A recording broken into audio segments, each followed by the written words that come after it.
നമസ്കാരം, ഞാൻ ഗൗരി കൃഷ്ണൻ. വാരാന്ത്യ കായിക വാർത്തകളിലേക്ക് സ്വാഗതം. ആദ്യം പോയ വാരത്തെ പ്രധാന കായിക വിശേഷങ്ങൾ എന്തൊക്കെയെന്ന് നോക്കാം. സംസ്ഥാന ജൂനിയർ ഹോക്കി എറണാകുളം ചാമ്പ്യന്മാർ. പാലക്കാടിന് വെള്ളി, തിരുവനന്തപുരത്തിന് വെങ്കലം. തുടരെ രണ്ടാം വട്ടവും ഇന്ത്യക്ക് ഒളിമ്പിക്സ് ഹോക്കിയിൽ വെങ്കലം സമ്മാനിക്കുന്നതിൽ നിർണായക പങ്കുവഹിച്ച് PR ശ്രീജേഷ്. സമ്മോഹന കരിയറിന് രാജകീയ വിരാമം. സീസണിലെ മികച്ച ത്രോയുമായി പാരീസിൽ നീരജ് ചോപ്രയ്ക്ക് വെള്ളി മെഡൽ. 89.45 ദൂരം മീറ്റർ എറിഞ്ഞാണ് നീരജ് രണ്ടാം സ്ഥാനം നേടിയത്. വെങ്കല നേട്ടവുമായി ഗോദയിൽ തല ഉയർത്തി 21-കാരൻ. ഇന്ത്യയുടെ ഏറ്റവും പ്രായം കുറഞ്ഞ ഒളിമ്പിക്സ് മെഡൽ ജേതാവായി അമൻ സെഹ്റാവത്ത്. വാർത്തകൾ വിശദമായി. 9ാമത് കേരള ഹോക്കി ജൂനിയർ ആൺകുട്ടികളുടെ സംസ്ഥാന ചാമ്പ്യൻഷിപ്പിൽ എറണാകുളം ജില്ല ചാമ്പ്യന്മാർ. ഫൈനലിൽ പാലക്കാട് ജില്ലയെ പെനാൽറ്റി ഷൂട്ടൌട്ടിൽ 1-3 ഗോളുകൾക്ക് തോൽപ്പിച്ചാണ് എറണാകുളം ചാമ്പ്യന്മാരായത്. നിശ്ചിത സമയം പിന്നിട്ടപ്പോൾ ഇരു ടീമുകളും ഓരോ ഗോൾ വീതം നേടിയിരുന്നു. മൂന്നാം സ്ഥാനത്തിനുള്ള മത്സരത്തിൽ കൊല്ലം ജില്ലയെ തോൽപ്പിച്ച് തിരുവനന്തപുരം വെങ്കലം സ്വന്തമാക്കി. നിശ്ചിത സമയം പിന്നിട്ടപ്പോൾ ഇരു ടീമുകളും 3 ഗോൾ വീതം നേടി സമനിലയിൽ പിരിഞ്ഞു. എന്നാൽ പെനാൽറ്റി ഷൂട്ടൌട്ടിൽ 3-4 ഗോളുകൾക്കാണ് തിരുവനന്തപുരം വിജയം ആഘോഷമാക്കിയത്. ഫൈനലിന്റെ 23-ാം മിനിറ്റിൽ പാലക്കാട് ടീം ക്യാപ്റ്റൻ സാലിക്കിലൂടെ ഗോൾ നേടി മുന്നിലെത്തി.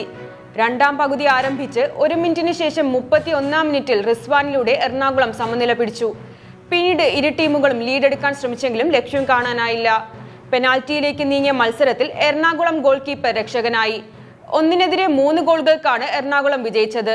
മൂന്നാം സ്ഥാനത്തിനുള്ള മത്സരത്തിൽ 6-ാം മിനിറ്റിൽ തന്നെ കൊല്ലം ലീഡെടുത്തു. തുടർന്ന് ആക്രമിച്ചു കളിച്ച തിരുവനന്തപുരം 3 ഗോൾ തിരിച്ചടിച്ച് മുന്നിലെത്തി. രണ്ടാം പകുതിയിൽ കൊല്ലം 2 ഗോൾ തിരിച്ചടിച്ച് സമനില പിടിച്ചു. തിരുവനന്തപുരത്തിന് വേണ്ടി അബി വിൻസെന്റ് ആണ് ഇരട്ട ഗോൾ നേടിയത്. പെനാൽറ്റി ഷൂട്ടൌട്ടിൽ 4-3 ഗോളുകൾക്ക് തിരുവനന്തപുരം വിജയികളായി. തിരുവനന്തപുരം ജില്ലയുടെ അബി വിൻസെന്റിനെ ചാമ്പ്യൻഷിപ്പിന്റെ മികച്ച ഫോർവേഡായി തിരഞ്ഞെടുത്തു. എറണാകുളം ജില്ലയുടെ രോഹിത് കുശ്വ മികച്ച പ്രതിരോധ താരവും രോഹിത് സി ഡോൾഫി മികച്ച ഗോൾ കീപ്പറുമായി. പാലക്കാട് ജില്ലയുടെ ക്യാപ്റ്റൻ സാഹിൽ KS ആണ് ചാമ്പ്യൻഷിപ്പിലെ മികച്ച താരം. ചാമ്പ്യൻഷിപ്പിന്റെ സമാപന പരിപാടിയുടെ ഉദ്ഘാടനം കേരള ഹോക്കി സംസ്ഥാന സെക്രട്ടറി CT സോജി നിർവഹിച്ചു. ചടങ്ങിൽ സംസ്ഥാന ട്രഷറർ നിയാസ്, കൊല്ലം ജില്ലാ Olympic association secretary Jayakrishnan, Palakkad ജില്ലാ hockey association president P Rajesh, secretary Sayo, treasurer Jameel തുടങ്ങിയവർ പങ്കെടുത്തു.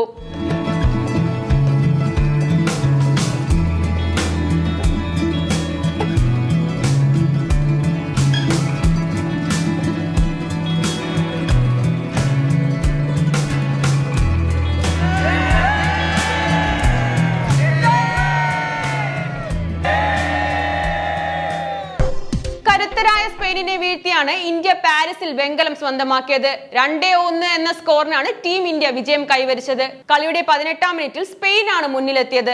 എന്നാൽ മൂന്നാം ക്വാർട്ടറിൽ 3 മിനിറ്റിലൂടെ 2 ഗോളുകൾ നേടി ക്യാപ്റ്റൻ ഹർമൻപ്രീത് സിംഗ് ഇന്ത്യക്ക് നിർണായക ലീഡ് സമ്മാനിക്കുകയായിരുന്നു.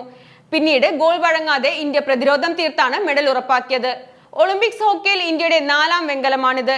8 സ്വർണം, 1 വെള്ളി, 4 വെങ്കലം, ആകെ 13 മെഡലുകളാണ് ഒളിമ്പിക്സ് പുരുഷ ഹോക്കിയിൽ ഇന്ത്യ സ്വന്തമാക്കിയത്. 2 ഒളിമ്പിക്സ് മെഡലുകൾ നേടുന്ന ആദ്യ മലയാളി താരമെന്ന അനുപമ നേട്ടവുമായാണ് മുൻ നായകനും ഇന്ത്യയുടെ മലയാളി ഗോൾ കീപ്പറും ഇതിഹാസ താരവുമായ PR ശ്രീജേഷ് കരിയർ അവസാനിപ്പിച്ചത്. 2020-ലെ ടോക്കിയോ ഒളിമ്പിക്സ്, 2024-ലെ പാരീസ് ഒളിമ്പിക്സ് പോരാട്ടങ്ങളിലാണ് വെങ്കല നേട്ടം. പാരീസിൽ ഇന്ത്യ വെങ്കലം നേടിയതിൽ ഏറ്റവും കടപ്പെട്ടിരിക്കുന്നത് 36-കാരനായ ശ്രീജേഷിനോട് തന്നെ. ഫൈനലിൽ അവസാന നിമിഷങ്ങളിലടക്കം ഉജ്ജ്വലമായ ഒട്ടേറെ രക്ഷപ്പെടുത്തലുകൾ. പോരാട്ടങ്ങളിലുടനീളം ശ്രീജേഷ് പോസ്റ്റിന് മുന്നിൽ മഹാമേരുവായി നിന്നു. ക്വാർട്ടറിൽ ബ്രിട്ടനെതിരെ ഷൂട്ടൌട്ടിലും ഒരു നിർണായക സേവ് നടത്തി കരിയറിന്റെ സായാഹ്നത്തിലും ശ്രീജേഷ് വെട്ടിത്തിളങ്ങിയാണ് കളമൊഴിയുന്നത്. 2 ഒളിമ്പിക്സ് വെങ്കല മെഡലുകൾ, 2 ഏഷ്യൻ ഗെയിംസ് സ്വർണവും 1 വെങ്കലവും, ഏഷ്യൻ ഇൻഡോർ ഗെയിംസിൽ വെങ്കലം, ഏഷ്യ കപ്പിൽ വെള്ളി, 2 ചാമ്പ്യൻസ് ട്രോഫി വെള്ളി നേട്ടങ്ങൾ തുടങ്ങി ഏഷ്യൻ ചാമ്പ്യൻസ് ട്രോഫിയിൽ 4 സ്വർണം, 1 വെള്ളി, ലോക ലീഗ് പോരിൽ വെങ്കല നേട്ടം, 2 കോമൺവെൽത്ത് ഗെയിംസ് വെള്ളി എന്നിവയാണ് ശ്രീജേഷിന്റെ നേട്ടങ്ങൾ. ഇന്ത്യ ലോകത്തിന് സമ്മാനിച്ച അസാമാന്യ പ്രതിഭാശാലിയായ ഹോക്കി താരം. 18 വർഷം നീണ്ട അസാധ്യമായ കരിയർ. അതിനിടെ ദീർഘകാലം ഇന്ത്യൻ നായകനായി. ഇന്ത്യക്കായി കളിച്ചത് 335 മത്സരങ്ങൾ, നിരവധി ഐതിഹാസിക സേവുകളുടെ നീണ്ട ചരിത്രം. ഇന്ത്യയുടെ കായിക ചരിത്രത്തിൽ ശ്രീജേഷിന്റെ പേരും ഇനി തങ്കലിപികളാൽ അലങ്കരിക്കപ്പെടും. 2 ഒളിമ്പിക്സ് മെഡലുകൾ ഹോക്കിയിൽ ഇന്ത്യ തുടരെ നേടുന്നത് 52 വർഷങ്ങൾ പിന്നിടുമ്പോഴാണ്. ആ നേട്ടത്തിലേക്കുള്ള യാത്രയിൽ ശ്രീജേഷ് മുഖ്യ കണ്ണിയായതിൽ കേരളത്തിനും അഭിമാനിക്കാം. വെള്ളിയിൽ ഒതുങ്ങിയെങ്കിലും പാരീസിലും പുതിയ ചരിത്രം എഴുതി നീരജ്. ഒളിമ്പിക്സ് അത്ലറ്റിക്സിൽ തുടരെ 2 തവണ വ്യക്തിഗത മെഡൽ സ്വന്തമാക്കുന്ന ആദ്യ ഇന്ത്യൻ താരമായി നീരജ്. ഒളിമ്പിക്സ് അത്ലറ്റിക്സിൽ സ്വർണവും പിന്നാലെ വെള്ളിയും നേടുന്ന ആദ്യ താരമെന്ന റെക്കോർഡും ഇനി നീരജിന് സ്വന്തം. ടോക്കിയോയിൽ ചരിത്രമെഴുതി സ്വന്തമാക്കിയ ഒളിമ്പിക്സ് ജാവലിൻ സ്വർണം നിലനിർത്താൻ ഇന്ത്യയുടെ നീരജ് ചോപ്രയ്ക്ക് സാധിച്ചില്ല. പാകിസ്ഥാൻ താരം അർഷാദ് നദീം ഇത്തവണ സ്വർണം സ്വന്തമാക്കി. ഒളിമ്പിക് റെക്കോർഡോടെയാണ് താരത്തിന്റെ നേട്ടം. സീസൺ ബെസ്റ്റിലൂടെയാണ് നീരജ് വെള്ളി സ്വന്തമാക്കിയത്. നീരജിന്റെ ആദ്യ ശ്രമം ഫൗളായി. രണ്ടാം ശ്രമത്തിൽ താരം 89.45 മീറ്റർ ദൂരം കടന്നു. പിന്നീടുള്ള 4 ശ്രമങ്ങളും ഫൗളായി. രണ്ടാം ശ്രമത്തിലെ ദൂരമാണ് നീരജിനെ വെള്ളിയിലേക്ക് എത്തിച്ചത്. അർഷാദ് രണ്ടാം ശ്രമത്തിൽ 92.97 മീറ്റർ ദൂരം താണ്ടിയാണ് ഒളിമ്പിക് റെക്കോർഡോടെ സ്വർണം സ്വന്തമാക്കിയത്. താരത്തിന്റെ ആദ്യ ശ്രമവും ഫൗളായിരുന്നു. അവസാന ശ്രമത്തിലും നദീം 90 മീറ്റർ താണ്ടി. താരത്തിന്റെ ഈ ശ്രമം 91.79 മീറ്ററിലെത്തി. ഫൈനലിൽ 2 തവണ മാത്രമാണ് 90 മീറ്റർ ഒരു താരം താണ്ടിയത്. രണ്ടും പാക് താരം തന്നെ. 2 തവണ ലോക ചാമ്പ്യനായ ഗ്രാനഡയുടെ ആൻഡേഴ്സൺ പീറ്റേഴ്സിനാണ് വെങ്കലം. താരം 88.54 മീറ്റർ എറിഞ്ഞു. വെള്ളിയിൽ ഒതുങ്ങിയെങ്കിലും പാരീസിലും നീരജ് പുതിയ ചരിത്രം എഴുതി. ഒളിമ്പിക്സ് അത്ലറ്റിക്സിൽ തുടരെ വ്യക്തിഗത മെഡൽ 2 തവണ സ്വന്തമാക്കുന്ന ആദ്യ ഇന്ത്യൻ താരമായി നീരജ് മാറി. ഒളിമ്പിക്സ് അത്ലറ്റിക്സിൽ സ്വർണവും പിന്നാലെ വെള്ളിയും നേടുന്ന ആദ്യ താരമായും നീരജ് തന്റെ പേര് എഴുതി ചേർത്തു. ഒളിമ്പിക്സ് പുരുഷ വിഭാഗം 57 കിലോഗ്രാം ഗുസ്തിയിൽ ഇന്ത്യൻ താരം അമൻ സെഹ്റാവത്തിന് വെങ്കലം. വെങ്കല പോരാട്ടത്തിൽ പോർട്ടറിക്കോയുടെ ഡാരിൻ ക്രൂസിനെ കീഴടക്കിയാണ് അമൻ ഇന്ത്യക്ക് 6ാം മെഡൽ സമ്മാനിച്ചത്. ആദ്യ നീക്കങ്ങളിൽ പോർട്ടറിക്കോ താരം മുന്നിലെത്തിയെങ്കിലും അമൻ ശക്തമായി തിരിച്ചു വരികയായിരുന്നു. 13-5 21-കാരന്റെ വിജയം. പാരീസിൽ ഇന്ത്യൻ ഗുസ്തി സംഘത്തിലെ ഏക പുരുഷ താരമായിരുന്നു അമൻ. ഇതോടെ ഇന്ത്യയുടെ ഏറ്റവും പ്രായം കുറഞ്ഞ ഒളിമ്പിക്സ് മെഡൽ ജേതാവായ അമൻ. ജൂലൈ 16 അമന് 21 വയസ്സ് പൂർത്തിയായത്. PV സിന്ധുവിനെ മറികടന്നാണ് അമൻ ഈ നേട്ടം കൈവരിച്ചത്. ഹരിയാന സ്വദേശിയായ അമൻ പ്രീ ക്വാർട്ടറിലും ക്വാർട്ടറിലും മിന്നും വിജയമാണ് നേടിയത്.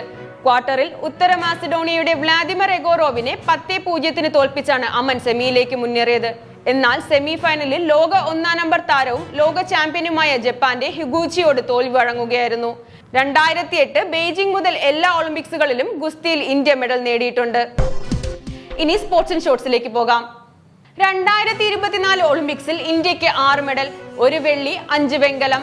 പാരീസിൽ ഇന്ത്യ 71-ാം സ്ഥാനത്ത്. ടോക്കിയോ ഒളിമ്പിക്സിലെ 7 മെഡലുകൾ എന്ന നേട്ടം മറികടക്കാൻ ഇന്ത്യക്ക് സാധിച്ചില്ല. ഷൂട്ടിംഗിലാണ് ഇന്ത്യയുടെ 3 മെഡലുകൾ. ഷൂട്ടിംഗ്, ഹോക്കി, ഗുസ്തി, ജാവലിൻ ത്രോ എന്നീ 4 ഇനങ്ങളിൽ മാത്രമാണ് ഇന്ത്യക്ക് മെഡൽ നേടാനായത്. 29 അംഗ അത്ലറ്റിക്സ് സംഘത്തിൽ ഫൈനലിലേക്ക് യോഗ്യത നേടിയത് 2 ഇനങ്ങളിൽ മാത്രമാണ്. കേരള സംസ്ഥാന സീനിയർ പുരുഷ ഹോക്കി ചാമ്പ്യൻഷിപ്പ് ഓഗസ്റ്റ് 28 മുതൽ 31 വരെ ന്യൂ ഹോക്കി സ്റ്റേഡിയം കൊല്ലത്ത് വെച്ച് നടക്കും. ചാമ്പ്യൻഷിപ്പിന്റെ തത്സമയ സംപ്രേഷണം കേരള ഒളിമ്പിക് അസോസിയേഷന്റെ യൂട്യൂബ് ചാനൽ കേരള ഒളിമ്പിക്കിൽ ഉണ്ടായിരിക്കുന്നതാണ്. പുത്തൻ കായിക വാർത്തകളുമായി വീണ്ടും കാണും വരെ നമസ്കാരം.